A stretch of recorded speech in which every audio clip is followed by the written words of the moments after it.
Hello everyone, my name is Yuliana and this is my NEM.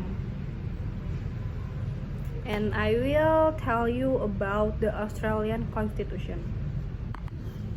First, Commonwealth of Australia is a country in the southern hemisphere consisting of the mainland continent of Australia, the island of Tasmania, and various small islands in the Indian Ocean and Pacific Ocean. Australia's constitutional framework is a foundational pillar of its legal and political structure. The country has maintained a stable liberal democratic political system under its constitution, which is one of the world's oldest since federation in 191. It is also one of the world's oldest federations in which power is divided between the federal and state and territorial government.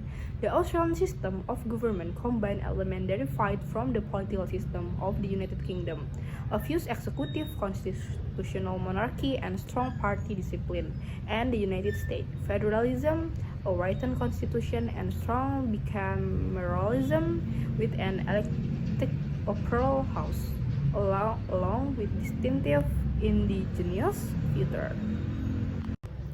The draft constitution was later approved by a vote of the people in referendum held in each colony. The constitution came into effect on January 1. Following the passing of the Commonwealth of Australia Constitution Act by the United Kingdom Parliament, the constitution divided into 8 chapters and 128 sections. The chapter cover a variety of aspects of the Australian government, including this.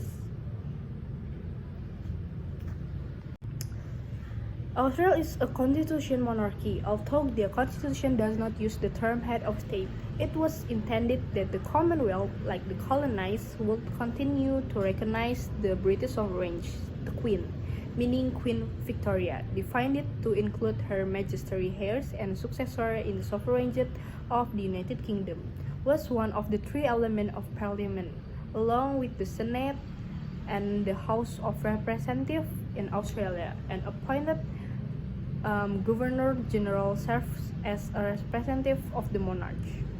The Governor-General is given executive power as the Queen representative and is also the head of command of the armed force. The federal government in Australia is made up of 3 branches: the legislative branch, the executive branch, and the judicial branch. The legislative branch is responsible for making law. The legislative branch of the federal government is called Parliament. Parliament is made up of 2 houses, the Senate and the House of Representatives. The executive branch is responsible for carrying out the law. The executive branch of the federal government is led by the Prime Minister. The Prime Minister is appointed by the Governor-General, who is the representative of the British monarch in Australia. The judicial branch is responsible for interpreting the law.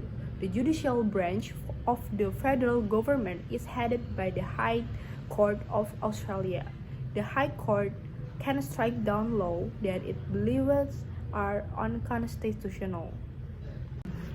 The principles of Australian constitutional law are rooted in the written constitution that established the framework for the governance of the country.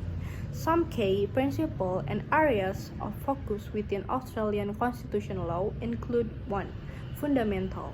Understanding the fundamental structure and the principle of Australian constitution, including the separation of power, federalism, and the rule of law.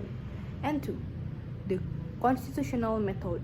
Exploring the method and approach used in interpreting and applying the Australian Constitution, including the role of judiciary in constitutional interpretation. 3. The introduction of Australian federalism, examining the division of power between the federal government and the state government, as well as the principles of federalism that underpinning the Australian constitutional system.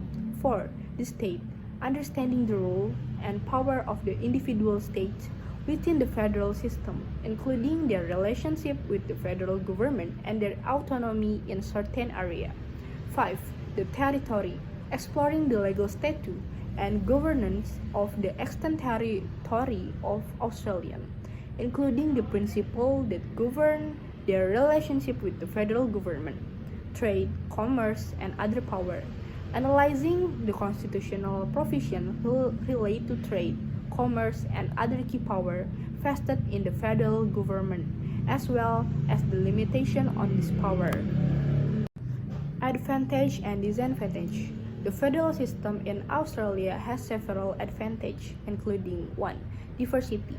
The federal system allows the government to meet the different needs of the different regions in Australia. 2. Stability.